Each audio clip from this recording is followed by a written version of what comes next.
باپ سعودی عرب میں پیسے کماتا رہا اور بیٹا باپ کے پیسے پہ یہاں مجرے دیکھتا رہا، شراب پیتا، رنگرلیاں مناتا، مجرے دیکھتا۔ بسم اللہ الرحمن الرحیم۔ دیس پردیس میں رہنے والے سبھی دوستوں کو پیار بھرا سلام۔ یہ کوئی غریب فیملی نہیں ہے اور نہ کوئی ان پڑھ فیملی ہے۔ جو بچہ ہے لڑکا، اس کا باپ ڈاکٹر ہے۔ جب ڈاکٹر پاکستان میں جاب کرتا تھا، اسی دوران اس کو سعودی عرب سے آفر آتی ہے ڈاکٹر کی جاب کے لیے۔ پیکیج بہت اچھا تھا، ڈاکٹر سعودی عرب آ گیا۔ جب سعودی عرب آیا تو جب اس کی جاب پکی ہو گئی، اس نے اپنے بیوی بچوں کو بلا لیا سعودی عرب۔ بچے یہیں پہ داخل کیا اسکول میں، یہیں پڑھے بلے اور جوان ہوئے۔ جب بچے بڑی کلاس میں گئے تو پڑھائی کے لیے بہت مشکل ہو گئی۔ یہاں پہ آگے پڑھائی کے لیے کوئی سسٹم نہیں ہے، یا تو پڑھائی کے لیے دبئی ملیشیا جانا پڑتا ہے یا یورپ جانا پڑتا ہے۔ تو باپ نے سوچا کہ ہمارے پاس اتنے پیسے نہیں ہیں اور وہاں کا ماحول بھی اچھا نہیں ہے۔ اپنی بیوی سے کہتا ہے تم بچوں کو لے کے پاکستان چلی جاؤ، تم ساتھ ہوگی نا مجھے تسلی ہوگی، ورنہ بچے داخل کرا سکتے ہیں ہاسٹل میں بھی۔ بیوی نے اپنے شوہر کی بات مانی اور بچوں کو لے کے پاکستان آ گئی۔ جب پاکستان آتی ہے، رشتہ دار بڑے خوش ہوتے ہیں۔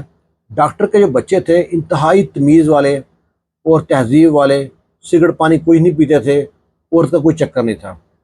جب یہ پاکستان پہنچتے ہیں نا، جو لڑکا تھا ڈاکٹر کا، اس کے جو کزن تھے، چاچے کے لڑکے اور تائے کے لڑکے، یہ زانی تھے، شرابی تھے، نشئی تھے، تماش بین تھے، گنڈے تھے، بدماش تھے، ہر بری عادت ان میں تھی۔ اور ان کے گھر والے ہمیشہ ان کو کہتے تھے اپنے کزن کو دیکھو، جو ڈاکٹر کا لڑکا ہے کتنے تمیز والا لڑکا ہے، کوئی سگریٹ نہیں پیتا، تمیز سے بات کرتا ہے، کتنا اچھا سلجھا ہوا لڑکا ہے، اس سے کچھ سیکھو۔ جو یہ کزن تھے نا، وہ اس سے بڑے تنگ تھے کہ ہمارے ماں باپ ہر بار نا اس کی مثال دیتے ہیں، اس کو پہلے بگاڑتے ہیں۔ اب شام کو بیٹھتے، شراب پیتے، سگریٹ پیتے، نشہ پانی کرتے، اپنے کزن کو بھی ساتھ بٹھاتے، اس کو بھی کہتے شراب پی، سگریٹ پی، وہ انکار کرتا رہا۔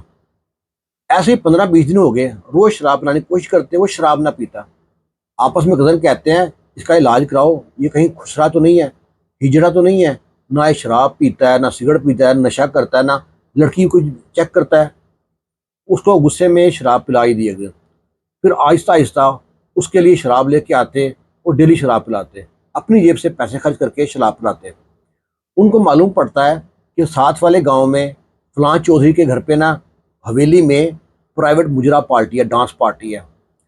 یہ اپنے کزن کو ساتھ لیتے ہیں، اس پارٹی پہنچ جاتے ہیں۔ وہاں پہ جو ڈانسر تھی، جو مجرا کر رہی تھی، اس کا جو لباس تھا انتہائی واہیات تھا۔ سب لوگ اس پہ پیسے پھینک رہے ہیں، شراب پی رہے ہیں۔ اپنے کزن کو بھی شراب پلاتے ہیں، اس کی جیب میں پیسے ڈالتے ہیں کہ ڈانسر کے اوپر پیسے پھینک۔ جو بندہ ڈانسر پہ پیسے پھینکتا ہے نا، ڈانسر بھاگ بھاگ کے اس کے پاس آتی ہے، خوب پیسے پھینک کے ڈانسر اس کے پاس آتی ہے، گلے سے لگاتی ہے، لپٹتی ہے، کس وغیرہ کرتی ہے۔ یہ بڑا خوش ہے، شراب پی رہا ہے۔ لو جی، خوب انجوائے کیا لڑکوں نے اور ڈانسر کو خوب گلے لگایا، خوب چوما ڈانسر کو۔ جب پارٹی سے فارغ ہو کے واپس آیا نا، کزن جو باہر سے آیا تھا سعودیہ سے، وہ کہتا ہے اصل انجوائے تو پاکستان میں ہے، وہاں تو ہم جا رہے ایسے ہی رہ گئے، تم بڑے اچھے ہو، یاشی کر گئے ہو۔ وہ کہتا ہے یار ڈانسر بڑی اچھی تھی، میرے دل کو بھا گئی ہے، مجھے سے پیار ہو گیا۔ کزن کہتا ہے یار فکر کیوں کرتا ہے؟ کہتا ہے یار ڈانسر کو ہم نہیں بلا سکتے اپنے ڈیرے پہ؟ کہتا ہے بھائی میرے تو فکر ہی مت کر، اگلی جمعرات کو اس ڈانسر کو ہم بک کر لیتے ہیں۔ وہ کہتے ہیں کتنے پیسے لے گی؟ وہ کہتے ہیں ہمارے ہوتے پیسے کی بات کرتا ہے، تمہارا چھوٹا بھائی ہے۔ اپنے پیسوں سے وہ لڑکے ڈانسر کو بک کرتے ہیں۔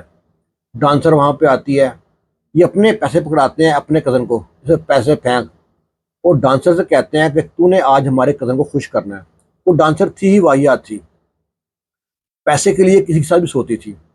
ڈانسر نے خوب ڈانسر پہ پیسے پھینکے، شراب دونوں نے پی ہے، کزن وہاں سے باہر چلے گئے۔ ڈانسر اور جو کزن ہے وہاں پہ کمرے میں رہے اور خوب رنگرلیاں منائی رات کو انہوں نے۔ اب تو جو لڑکا تھا اس کو لت لگ گئی زنا کی۔ وہ لڑکی اسٹیج پہ بھی ڈانس کرتی تھی، جو ہال میں مجرے ہوتے ہیں، اسٹیج ڈرامے ہوتے ہیں، وہاں بھی ڈانس کرتی تھی۔ یہ ڈیلی کزنوں کے ساتھ رات کو جاتا، وہاں پہ جا کے مجرے دیکھتا، پیسے پھینکتا۔ جو باپ ڈاکٹر وہاں سے محنت سے پیسے کماتا تھا، بیٹا وہ پیسے وہاں پہ اڑاتا رہا۔ ماں کو معلوم پڑا تو ماں اپنے شوہر ڈاکٹر سے کہتی ہے کہ آپ کا بیٹا ہاتھ سے نکلی جا رہا ہے، اس کے جیب سے سگریٹ بھی نکلتے ہیں، شراب کی بدبو بھی آ رہی ہے۔ جو آپ کے چاچا کے، آپ کے بھائی کے جو بیٹے ہیں ان کے ساتھ گھومتا ہے، وہ آوارہ ہیں، لچے ہیں، محلے میں یہاں پہ ہر طرح کے لوگ باتیں کرتے ہیں ان کے بارے میں۔ وہ کہتا ہے میں اپنے بیٹے کو سمجھاؤں گا، اپنے بیٹے سے بہت ترلے منت واسطہ کرتا ہے، بیٹا کہتا ہے مجھے مسئلہ ہی کوئی نہیں ہے، میں ایسے کرتا ہی نہیں ہے، میں آئندہ نہیں کروں گا، معافی مانگ لیتا ہے۔ اور اپنے نا بھائی کو کہتا ہے یار اپنے بچوں کو سمجھاؤ، میرا بچہ یہاں کے ماحول کو نہیں جانتا، ان کو اس کو ساتھ مت لے کے جایا کریں۔ وہ کہتا ہے ٹھیک ہے ہم سمجھا دیں گے۔ پر اس لڑکے کو، ڈاکٹر کے بیٹے کو زنا کی لت لگ گئی تھی، جو ڈانسر تھی جو مجرے کرتی تھی اس کے پیار میں پاگل ہو گیا تھا۔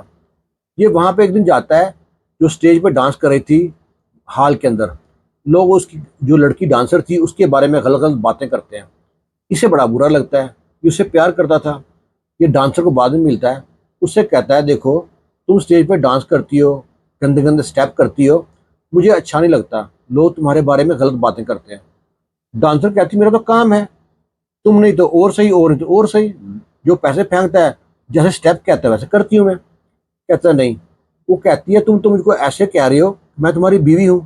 وہ کہتا ہے بیوی بن تو سکتی ہو نا۔ ڈانسر کہتی ہے کہ بہت سے لوگ آتے ہیں، پیار جتاتے ہیں، شادی کے وعدے کرتے ہیں، پر کرتا کوئی نہیں ہے، اور میں پاگل ہوں جو تمہاری باتوں میں آ جاؤں؟ اگر تم مجھ سے پیار کرتے ہو، مجھ کو 1 کروڑ روپیہ گفٹ کرو، میرے نام پہ اکاؤنٹ میں ڈالو، مجھے ایک ٹوٹی گاڑی لے کے دو، مجھے کچھ سکور ہونا ہے نا، سکیور ہونا چاہتی ہوں میں یہ کام بھی چھوڑ دوں اور تم شادی بھی نہ کرو، تم پہلے میرے اکاؤنٹ میں ڈالو پیسے 1 کروڑ روپیے اور گاڑی لے کے دو، اس کے بعد شادی کو تیار ہوں۔ یہ کہتا ہے ٹھیک ہے، وعدہ کر لیا۔ وہ لڑکی کہتی ہے میں بھی وعدہ کرتی ہوں، تم پیسے ڈالو گے میں کام چھوڑ دوں گی۔ یہ نا اپنے باپ جو تھا اس کا ڈاکٹر جو تھا، جو ساری کمائی نا اپنے بیٹے کے اکاؤنٹ میں ڈالتا تھا۔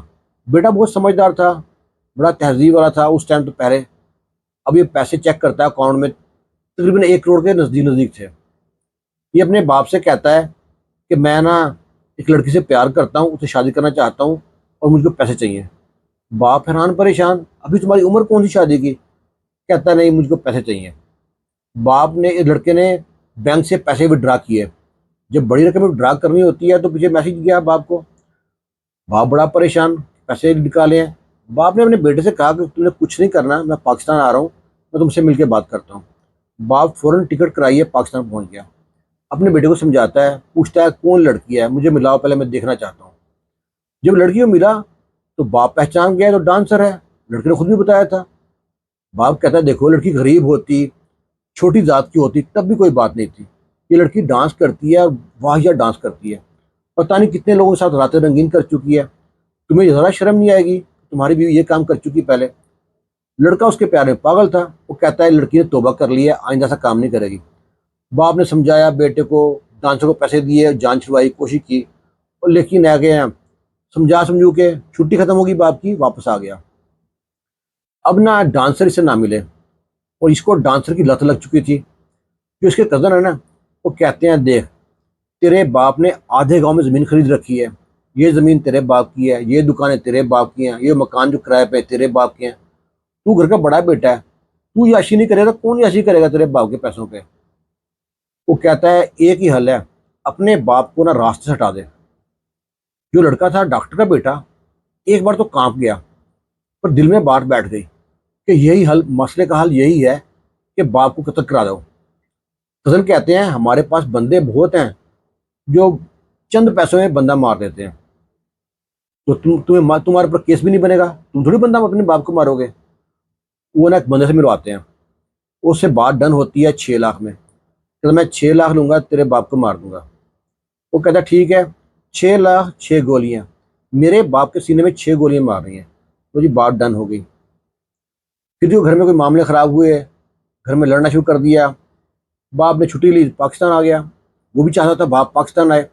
جب باپ پاکستان آیا تو آگے سردیوں کا موسم تھا، باپ کو ٹھنڈ لگ گئی، تو ٹھنڈ لگی باپ گھر میں رہ گیا۔ اس نے سپاری دے رکھی تھی باپ کو، وہ روز پوچھتا ہاں بھائی تیرا باپ کدھر ہے؟ وہ کہتا ہے گھر میں ہی ہے، نکلنے دو میں تو بتاؤں گا۔ کچھ دن بعد باپ کی طبیعت ٹھیک ہوتی ہے، باپ گھر سے باہر جاتا ہے، یہ فون کرتا ہے اس بندے کو جس نے سپاری لی ہوتی ہے کہ میرا باپ اس وقت فلاں جگہ پہ جا رہا ہے، اس نمبر کی گاڑی ہے۔ جنہوں نے سپاری لی ہوتی ہے راستے میں کھڑے ہوتے ہیں، گاڑی روکتے ہیں، ڈاکٹر حیران پریشان، ڈاکٹر پوچھتا ہے کیا مسئلہ ہے؟ وہ کہتا ہے تیرے بیٹے نے تیری سپاری دی ہے۔ ڈاکٹر ان کو پیسے دینے کی کوشش کرتا ہے، لالچ دینے کی کوشش کرتا ہے، پر وہ نہیں مانتا ہے۔ وہ 6 کی 6 گولیاں مارتا ہے، ڈاکٹر کو ویڈیو بناتے ہیں، ویڈیو سینڈ کرتے ہیں اس کے بیٹے کو۔ بیٹا دیکھ کے بڑا خوش ہوتا ہے، ذرا رحم نہیں آیا باپ کی لاش کو دیکھ کے، اور ان سے کہتا ہے ٹھیک ہے لاش کو کہیں ورانے میں پھینک کے تم لوگ چلے جاؤ۔ وہ لاش کو ورانے میں پھینکتے ہیں، وہ چلے جاتے ہیں۔ ادھر گھر میں جب باپ گھر پہ نہیں آیا رات کو، بیوی پریشان، اپنے دیور کو بتایا، جیٹھ کو بتایا، وہ لوگ ڈھونڈتے ہیں، نہیں ملتے، پولیس میں رپورٹ کرتے ہیں۔ پولیس ڈھونڈتی ڈھونڈتی پولیس کو کوئی بتاتا ہے وہاں پہ لوارس لاش ملی ہے۔ پولیس وہاں پہ جاتی ہے، لاش دیکھتی ہے، I D card sub check کرنے کے بعد فون کرتی ہے اس کے بھائیوں کو، وہ آ کے شناخت کرتے ہیں، واقعی لاش تمہارے بھائی کی ہے۔ پولیس نے آ کے گھر میں آ کے تفتیش کرتے ہیں، ڈھونڈتے ہیں، کھرا نکالتے ہیں۔ ان کو کیسے بھی شک پڑتا ہے اس کے بیٹے پہ، کیونکہ بتاتے ہیں کہ اس سے بیٹے سے جھگڑا ہو چکا ہے پہلے بھی 2-3 بار۔ پولیس نے سوال جواب کیے، پر بیٹا نہ روئی جائے، بڑا شرمندہ سا تھا اندر ہی اندر۔ انہوں نے اس کا موبائل لیا، جو ہی موبائل چیک کیا تو اس میں ویڈیو تھی جو انہوں نے مار کے ویچینڈ کی تھی۔ انہوں نے جناب پھر بٹھایا سب کے سامنے بیٹے کو، 2 لتر مارے ہیں، بتا کیوں مارا باپ کو، کیوں مروایا تو نے؟ وہ کہتا ہے کہ اسٹیج ڈانسر تھی، میں اس سے پیار کرتا تھا، میں اسے شادی کرنا چاہتا تھا، باپ مانتا نہیں تھا۔ میرے کزنوں نے بتایا کہ ہمارا ایک جاننے والا آدمی ہے جو کرایہ کا قاتل ہے، وہ چند پیسوں میں بندہ مار دے گا، بعد میں زمین جائیداد تمہاری ہے، تو بڑا بیٹا ہے، تو جو مرضی کر۔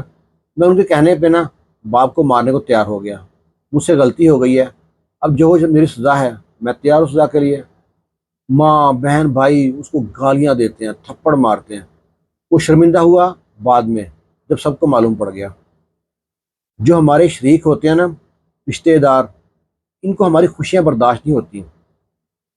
کبھی آپ اسٹیٹس لگاتے ہیں بچوں کا، کبھی آپ کہیں گھومنے گئے ہیں، یا نئی گاڑی لے لی ہے، یا اچھا گھر لے لیا ہے، فوٹو ڈال دی ہے، تو یہ نا برداشت نہیں کر پاتے۔ اور یہ حسد میں نا اپنی جیب سے پیسے نکال کے، اپنی جیب سے پیسے لگا کے آپ کو برباد کرنا چاہتے ہیں۔ اللہ تعالیٰ سے یہی دعا ہے کہ ایسے رشتہ داروں سے آپ کو، آپ کی اولاد کو محفوظ رکھے۔ آمین۔ اللہ حافظ۔